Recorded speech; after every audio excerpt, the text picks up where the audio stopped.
नमस्कार, उत्तराखंड बुलेटिन में आप सभी का स्वागत है। मैं हूं आपके साथ निशा शर्मा। आइए उत्तराखंड की तमाम खबरों पर एक नजर डालता हूं। सबसे पहली खबर हरिद्वार से।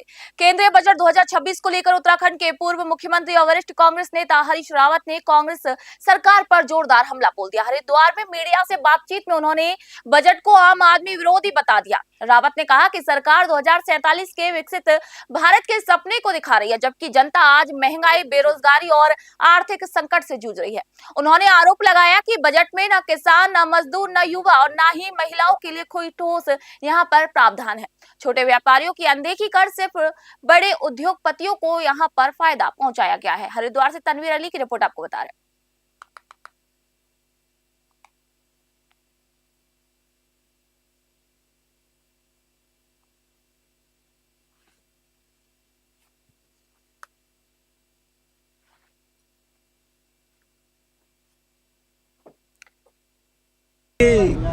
आम आदमी को निराश करने वाला बजट है। ये केवल बड़ी बड़ी कंपनियों का बजट है। और दूसरा यदि कुछ है तो आर्टिफिशियल इंटेलिजेंस इत्यादि जो हमारे रोजगार छीनने का काम करेगी, ये उन चीज़ों के लिए सोचने वाला बजट है। इससे ग्रामीण भारत गायब है, किसान गायब है, मजदूर के लिए कुछ नहीं है, महिलाओं के लिए कुछ नहीं है, नौजवानों के लिए कुछ नहीं है, दलितों और पिछड़ों के लिए, अति पिछड़ों के लिए इस बजट में कुछ नहीं है। क्या यह बजट आम आदमी की जेब पर बढ़ते बोझ को कम कर पाएगा? कतई कम नहीं करेगा, बल्कि बोझ और बढ़ा देगा, क्योंकि महंगाई को ये घटाने वाला बजट नहीं है, महंगाई को बढ़ाने वाला बजट है। और यूं भी रुपये की क्रय शक्ति घट रही है, खरीदने रुपया कमज़ोर हो रहा है, और जितना रुपया कमज़ोर हो रहा है उतना ही रुपया कमाने वाला जो गरीब आदमी है उसके ऊपर महंगाई का बोझ बढ़ रहा है। हरिद्वार में शारदीय कांवड़ यात्रा की तैयारियां तेज हो गई है। यूपी के बिजनौर, मुरादाबाद और अमरोहा समेत कई जिलों से लाखों श्रद्धालु गंगा जल लेने हरिद्वार पहुंचते हैं। इसी को देखते हुए शनिवार को हरिद्वार और बिजनौर पुलिस के बीच अंतर्राज्यीय समन्वय बैठक हुई, जिसमें सुरक्षा, ट्रैफिक प्लान और भीड़ प्रबंधन पर विस्तार से चर्चा की गई। पुलिस अधिकारियों का यहाँ पर कहना है कि 2 फरवरी से महाशिवरात्रि तक चलने वाली इस यात्रा के दौरान हर श्रद्धालु की सुरक्षा प्राथमिकता होगी। मेला क्षेत्र में अतिरिक्त फोर्स, बैरिकेडिंग और सीसीटीवी निगरानी की यहाँ पर व्यवस्था की गई, ताकि यात्रा शांतिपूर्ण और सकुशल संपन्न हो सके। हरिद्वार से तनवीर अली की रिपोर्ट आप देख रहे हैं। यात्रा के लिए सारी जो तैयारियां थी उसको किया गया था। यात्रा सुरक्षित हो इसके दृष्टिगत योग रहता ही है, और आस्था के अनुरूप हमारी प्लानिंग रहे, तो इसी के दृष्टिगत आज कोऑर्डिनेशन की बैठक थी। कुछ पॉइंटों को आइडेंटिफिकेशन किया गया है, चूँकि इस एक ही सड़क पे सामान्य यात्रियों ने भी चलना है, माल वाहनों ने भी चलना है और कांवड़ यात्री ने भी चलना है। तो किस तरीके से वो प्लान करेंगे, कैसे मालवाहक का डाइवर्जन करेंगे, आवश्यक वस्तुओं के वाहन किस तरीके से रेगुलेट किए जाएंगे, तो इन सभी चीज़ों को लेकर के आपस में सहयोग बैठक रही। आज जो है हम लोग कांवड़ मेले को लेकर जो हमारे अंतर राज्यीय समन्वय बैठक थी उसको लेकर हम लोग यहाँ आए हुए थे, और हमारी बैठक का जो एजेंडा है, जो हमारा यातायात प्लान है, उसको पूरी तरह से लागू करना, और हम लोग इसी विषय पे चर्चा किए हैं, और इसको लेकर हम लोग विशेष सतर्क हैं, और जो हमारी व्यवस्था है उसको हम पूरी तरह से लागू कराएंगे। हम जितने भी प्रतिभागी इसमें श्रद्धालु हमारे प्रतिभाग करेंगे, सभी को सकुशल, सुरक्षित, सुव्यवस्थित वातावरण उपलब्ध कराना हमारा धर्म है, कर्तव्य है। हम उसका पालन करेंगे और उसे सकुशल संपन्न कराएंगे। देखिए, उसके लिए हमारे यहाँ हम लोग पहले से प्लान कर रखे हैं। हर जगह हमारे साइनेज लगेंगे, और जगह जगह हम क्यूआरटी टीम बना रखे हुए हैं।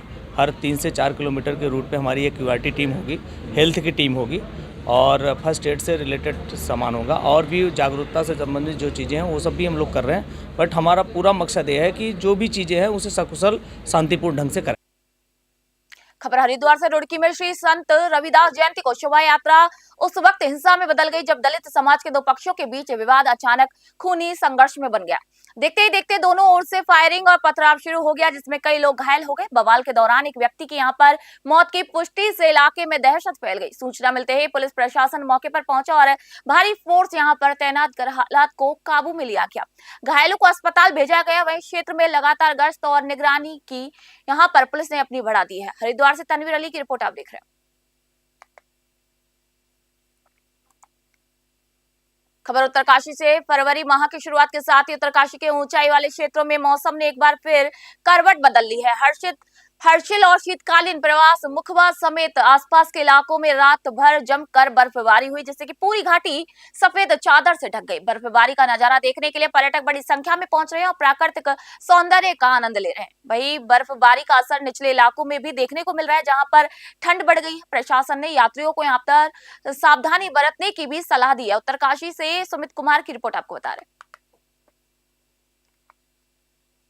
खबर डोईवाला से। डोईवाला स्थित बालाजी फार्म हाउस में ऋषिकेश विधायक डॉक्टर प्रेमचंद अग्रवाल के परिवार द्वारा आयोजित श्रीमद् भागवत कथा का सप्तमम और अंतिम दिवस भक्ति भाव के साथ संपन्न हो गया। वृंदावन से पधारे पंडित धर्मेंद्र उपाध्याय शास्त्री ने भगवान दत्तात्रेय और सुदामा कृष्ण प्रसंग का भावपूर्ण यहाँ पर वर्णन किया। समापन अवसर पर मुख्यमंत्री पुष्कर सिंह धामी ने व्यासपीठ से आशीर्वाद लेते हुए कथा का आनंद लिया। इसी दौरान बड़ी संख्या में श्रद्धालु और गणमान्य नागरिक यहाँ पर मौजूद रहे। मुख्यमंत्री ने राज्य के विकास और बजट को बेहतर बताते हुए भविष्य की योजनाओं पर भी यहाँ पर प्रकाश डाला। डोईवाला से आशीष यादव की रिपोर्ट आपको बता रहे हैं। विकसित भारत के संकल्प को पूरा करने वाला बजट है। देश के 140 करोड़ लोगों की आशा अपेक्षा को पूरा करने वाला बजट है और हर वर्ग के उत्थान का, हर वर्ग को आगे लाने का इस बजट में प्रावधान किया गया है। हमारे राज्य के लिए इस बजट में विशेष प्रावधान है। जल जीवन मिशन में बहुत सारी योजनाएं जो हमारी चल रही हैं, हर घर नल से जल पहुंचाने का अभियान तेजी से हमारा पूरा होगा। हिल ट्रेल इसमें प्रावधान किया गया है। ट्रैकिंग रूट्स इत्यादि बनाए जाएंगे, इकोनॉमिक सिटी बनाए जाएंगे। इस बजट में राज्यांश पहले की तुलना में हमारे राज्य को लगभग 1850 करोड़ से भी ज्यादा मिलने वाला है। विकसित भारत के संकल्प को पूरा करने। खबर दिनेशपुर से। दिनेशपुर में युवक मंगल दल मोतीपुर वार्ड नंबर 2 द्वारा आयोजित डीपीएल क्रिकेट सीजन 2 के फाइनल मुकाबले में मोतीपुर ने वार्ड नंबर 6 को 7 रन से हराकर ट्रॉफी अपने नाम कर ली। पहले बल्लेबाजी करते हुए मोतीपुर ने 148 रन बनाए, जबकि वार्ड 6 की टीम 141 रन की ही यहां पर बना सकी। आपको बता दें कि समीर मंडल को प्लेयर ऑफ द टूर्नामेंट और विराज मंडल को प्लेयर ऑफ द मैच चुना गया। मुख्य अतिथि हरिदास मंडल ने विजेता और उपविजेता टीम का यहां पर सम्मान किया और खेलों के माध्यम से युवाओं में अनुशासन, भाईचारा और आत्मविश्वास बढ़ाने का संदेश दिया। दिनेशपुर से राहुल विश्वास की रिपोर्ट आप देख रहे हैं। तो मैं आपका भी बहुत बहुत आभार करूंगा कि आपने हमें सहयोग दिया, इतना समय दिया। हमने ये टूर्नामेंट विगत वर्ष भी शुरू की थी। हमारा एक ही मोटो था कि बच्चे नशे से दूर रहे, क्योंकि नशा इस प्रकार से बढ़ रहा है कि आतंक फैल रहा है कि आप देख रहे हो कि हर तरफ नशे का कहर इतना है कि अपने आप की ज़िंदगी खुद ही बर्बाद कर रहे हैं। तो हमारा एक मोटो था कि कहते हैं खेलोगे तो बढ़ोगे आगे। तो वही मोटो के साथ हम चल रहे थे। विगत वर्ष में हमने इस टूर्नामेंट का आयोजन किया था और इस बार भी हमने इस टूर्नामेंट के नशे के खिलाफ इस टूर्नामेंट का आयोजन किया हमने। उन्होंने बहुत ज़बरदस्त गेम खेली है। वो कहीं ना कहीं पहले शुरुआत में मैच में नहीं थे, लेकिन अंतिम 20 के मिडिल ऑर्डर में उन्होंने इतना रफ्तार पकड़ा कि वो गेम में वापसी आ गए।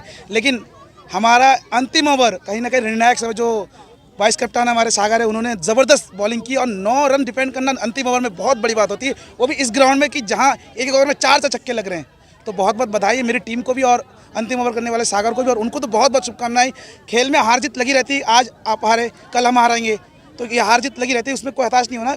हारने से कुछ चीज़ें सीखने को मिलती है। पीढ़ी और हमारे खेल प्रेमियों का एक सामंजस्य था, जिनके प्रयासों से आज युवक मंगल दल वार्ड नंबर 2 के कमेटी के सदस्यों द्वारा, युवाओं भाइयों के द्वारा ये आयोजन किया गया, जिसमें मेरी सहभागिता क्षणिक मात्र थी और जितना भी प्रयास मैंने इनके लिए किया वो बहुत ही कम है।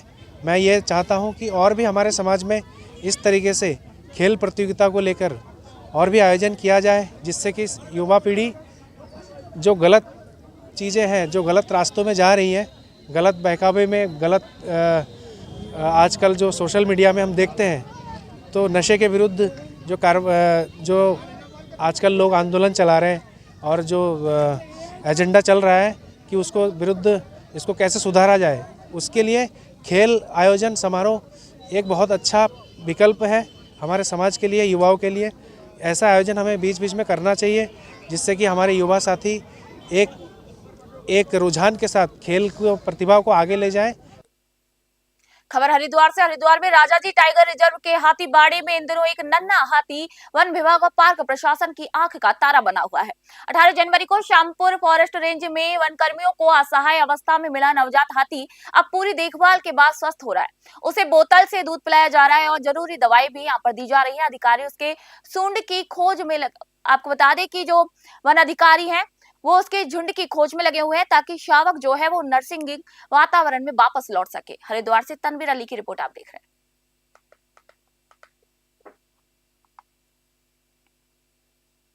हैं। हम उसे समय समय पर दवा भी देते हैं और हर 1 से 1.5 घंटे में से दूध भी पिलाते हैं।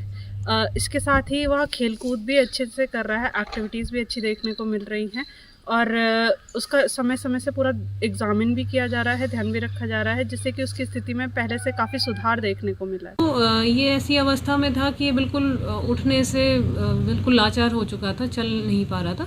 तो इसका हमने जब साइट पर ही ट्रीटमेंट किया, फिर उसको थोड़ा सा उठाने का प्रयास किया, थोड़ा सा उसके शरीर में जब एनर्जी आई तो उसने अच्छा रिस्पॉन्ड किया। उसके बाद फिर पूरा दिन हम वहीं पर इंतज़ार करते रहे कि हो सकता है उसकी माँ उसको वापस लेने झुंड के साथ वापस आ जाए, परंतु जब शाम तक झुंड नहीं लौटा तो फिर हमने उसको वहाँ से रेस्क्यू करके वहाँ से उसे हम चीला जो एलिफेंट कैंप है राजाजी टाइगर रिजर्व में, वहाँ पर उसकी फर्दर देखरेख के लिए उसको रखा गया है और उसकी ग्रोथ हो रही है, वजन भी उसका गेन हो रहा है। बहुत ही छोटा है तो अभी दूध पर ही निर्भर है। खबर हरिद्वार से। हरिद्वार में बजट 2026 को लेकर एसएमयू इंडस्ट्री के राष्ट्रीय अध्यक्ष डॉक्टर हरेंद्र कुमार गर्ग और प्रदेश अध्यक्ष राज अरोरा ने इसे उद्योगों के लिए एक महत्वपूर्ण और प्रगतिशील बताया। उन्होंने कहा कि ये बजट आत्मनिर्भर भारत को एक नई गति देगा और आने वाले वर्षों में देश की आर्थिक मजबूती को बढ़ाएगा। फार्मा और आयुष सेक्टर के लिए विशेष प्रावधानों के साथ माइक्रो और स्मॉल इंडस्ट्री को भी यहाँ रोजगार सृजन में लाभ मिलेगा। बुनियादी ढांचे, टैक्स सरलीकरण और उद्योग अनुकूल नीतियां पूरे राज्य और देश के उद्यमियों को सीधे लाभ पहुंचाएंगे। हरिद्वार से तनवीर अली की रिपोर्ट आप देख रहे हैं। निश्चित रूप से बजट मोदी सरकार का जो प्रोग्रेशन है, जिस दिशा में वो चल रही है सरकार वर्ल्ड इकोनॉमी के मैप पर, उसी दिशा में ये कदम उठाए गए हैं। और मैं खास तौर पे अगर हमारे उत्तराखंड राज्य के परिप्रेक्ष्य में बात करूं तो हमारा सबसे बड़ा एक सेक्टर फार्मा है। उस फार्मा सेक्टर के लिए फार्मा शक्ति के रूप में 10,000 करोड़ के बजट का प्रावधान किया है। दूसरा बड़ा सेक्टर हमारे यहाँ आयुष का है। उस आयुष सेक्टर के लिए भी आयुष की जो है फार्मेसी को बढ़ावा कैसे मिले उसके लिए बजट में प्रावधान है। तीसरा बड़ा जो प्रावधान है हमारे यहाँ माइक्रो इंडस्ट्री है, क्योंकि बहुत सूक्ष्म लघु उद्योगी ज़्यादा है।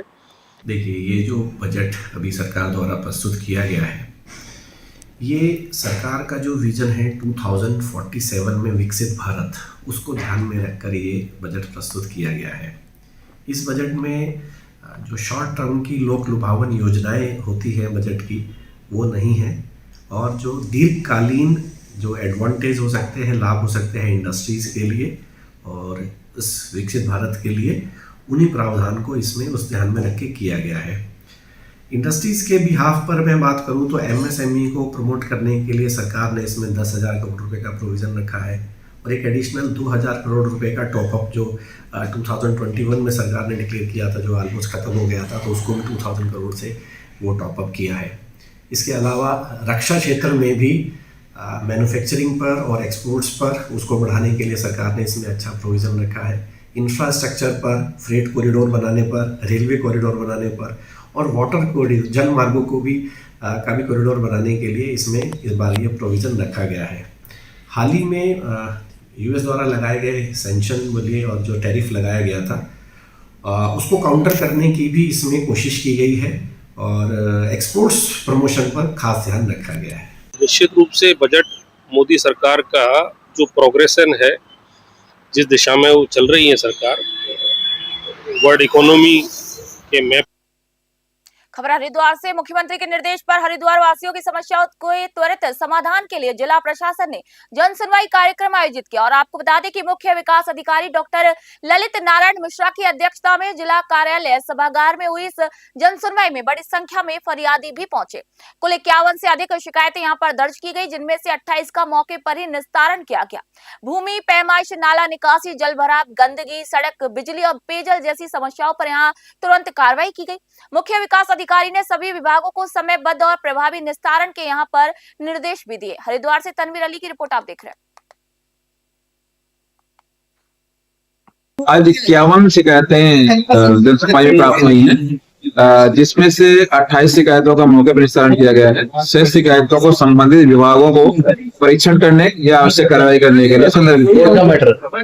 इसमें जो हमारा पोर्टल की समीक्षा हुई है, उसमें ये देखा गया है कि 36 डेज से ज्यादा शिकायतें जिसकी पेंडिंग है, कुछ जगह पे 180 डेज से भी ज्यादा शिकायतें पेंडिंग है, तो उनको चेतावनी दी गई है और उनको शिकायतों को समय से निस्तारण करने के लिए निर्देश किया गया। सर लगातार सफाई अभियान चल रहा है। अभियान हमारा 7 तारीख को चलेगा, जिसमें पूरे जिले से समस्त विभाग, जन समुदाय, NGO, समस्त तरह के संगठन, राजनीतिक दल, संत समाज, ये सारे लोग हमारे इस सफाई अभियान में आज।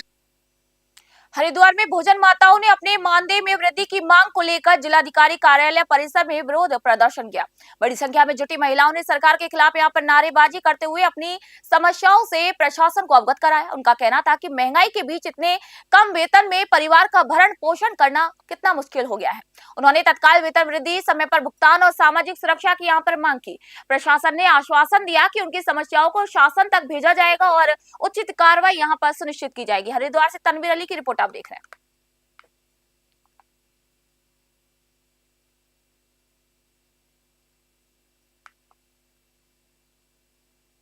खबर लक्सर से। लक्सर के शेखपुरी गांव के पास रात में एक डंपर ने 22 वर्षीय युवक को कुचल दिया, जिसकी मौत हो गई। घटना सीसीटीवी में कैद हुई। वहीं रसम पगड़ी में उमड़े गुस्साए लोगों ने प्रशासन पर आरोप लगाए और खनन वाहनों की रोक की यहाँ पर मांग की। उन्होंने कहा कि पिछले 1 माह में 3 बड़ी घटनाएं हो गई हैं, लेकिन प्रशासन निष्क्रिय रहा है। मौके पर पहुंचे उप जिलाधिकारी सौरभ असवाल और पुलिस क्षेत्र अधिकारी नताशा सिंह ने कार्रवाई और नियम बनाने का यहाँ पर आश्वासन दिया। ग्रामीणों का कहना था कि अगर ठोस कदम नहीं उठाए गए तो वे सड़कों पर उतर जाएंगे। लक्सर से जॉनी चौधरी की रिपोर्ट आप देख रहे हैं। ये कहना जो ये आए दिन घटनाएं हो रही हैं, इसमें कहीं ना कहीं जितनी भी घटनाएं हुई हैं सारी डंपर से हुई हैं। अवैध खनन के जितने भी डंपर चल रहे हैं उनसे हुई है। कोई भी आम आदमी किसी पुलिस की उसका सामान्य गाड़ी से नहीं टकरा, गन्ने के ट्रक से, गन्ने की ट्राली से नहीं टकरा। सारे के सारे एक्सीडेंट डंपर से हो रहे हैं। हमारा प्रशासन से कहना, इसमें एक टीम बनाई जा, इसमें NH के लोग भी हो, पुलिस प्रशासन भी हो, खनन की टीम भी हो, सभी लोग इकट्ठे होकर टीम बनाई जाए और इसमें एक ऐसा विचार करा जाए कहाँ ये और स्पीड पर जो चल रहे हैं इन पर लगाम लगाई जा। अवैध जो है ओवरलोडिंग चल रही है इन पर लगाम, कम से कम इनकी स्पीड पर तो बिल्कुल लगाम लगाई जा। स्कूल टाइमिंग है वहां बंद किया जा। छोटे छोटे बच्चे अपने घरों को जहाँ साइकिलों पर जहाँ ये रोड कर चले जा। प्रशासन का क्या बिगड़ा, आवो 2 मिनट में मौन धारण कर अपने घर चले जा, इसका घर का नाश हो जा, उसे पता लगा। ये जो घटना हुई थी सड़क दुर्घटना जिसमें एक व्यक्ति की मौत हुई थी, उसी पर ग्रामीणों के द्वारा कुछ खेद व्यक्त किया जा रहा था। इसमें SDM महोदय एवं मेरे द्वारा बैठक ली गई ग्रामीणों की, जिसपे कुछ बिंदु ग्रामीणों के द्वारा बताए गए, जिन पे कार्य करने के लिए एक कार्य योजना तैयार करी जाएगी। जो क्षेत्र है, जो NH का है पूरा रूट है, उस पे सर्वप्रथम जो बात हुई है कि स्पीड लिमिट के बोर्ड लगाने की, साथ ही साथ जो स्कूल टाइमिंग है जिसमें मॉर्निंग और आफ्टरनून टाइमिंग है, उसमें 2-2 घंटे जो भारी वाहन है वो प्रतिबंधित करे जाएंगे। और जो चेकिंग अभियान पुलिस के द्वारा चलाया जाएगा, वो आज मीटिंग हुई है कि सख्ती से चेकिंग अभियान और ड्रिंक एंड ड्राइव की जो चेकिंग है उसका पालन करवाया जाएगा। देखिए, हमने एक प्लान हमारा अभी भी लागू है, जिसमें हम क्षेत्र में जो बढ़ती हुई सड़क दुर्घटना है उसको कंट्रोल करने के लिए प्रयासरत हैं। और जो हमने प्लान बनाया है उसको अभी हम स्ट्रिक्टली फॉलो आउट कराने के लिए कदम उठा रहे हैं, जिसमें भी जो सारे डिपार्टमेंट हैं उनके साथ फिर से एक बार मीटिंग की जाएगी। जो उसमें परिवहन विभाग है या रोड डिपार्टमेंट्स हैं, उनके साथ मीटिंग की जाएगी। तो जो भी रोड सेफ्टी के और ट्रैफिक नियमों को आसान बनाने के लिए या ट्रैफिक नियमों का पालन करने के लिए जो भी कदम उठाने पड़ेंगे वो हम उठाएंगे। और आज जो ये बैठक हुई है, इसमें जो 2-3 बिंदु निकल के आए हैं, इसमें कि स्कूल टाइमिंग, जो है स्कूल टाइमिंग में भारी वाहन और जो ओवर स्पीड से चलते हैं उनको कंट्रोल किया जाए। तो उसमें भी हमने स्कूल टाइमिंग में प्रतिबंधित किया गया है भारी वाहनों को। साथ में स्पीड ब्रेकर्स और जो चेकिंग चलती है उनको भी अब स्ट्रिक्टली और उसके जो राउंड्स हैं वो बढ़ाने के लिए कहा गया है। और देखते हैं हम आगे आने वाले समय में सड़क दुर्घटनाओं को रोकने के लिए पूरी तैयारी कर रहे हैं। ये कहना उत्तराखंड बुलेटिन में फिलहाल इतना ही। नई अपडेट और जानकारी के लिए देखते रहिए न्यूज़ 21 में। निशा शर्मा फिलहाल आप सभी से इजाजत चाहती हूँ।